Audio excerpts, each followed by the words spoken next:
wanita yang sedang mengendarai sepeda motor, kemudian dihadang oleh sekelompok orang yang tidak dikenal.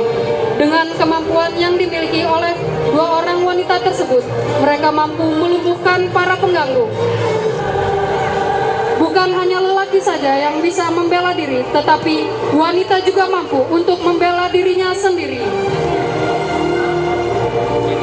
Dua orang wanita tersebut adalah Korps Wanita Angkatan Darat atau disebut dengan KOA.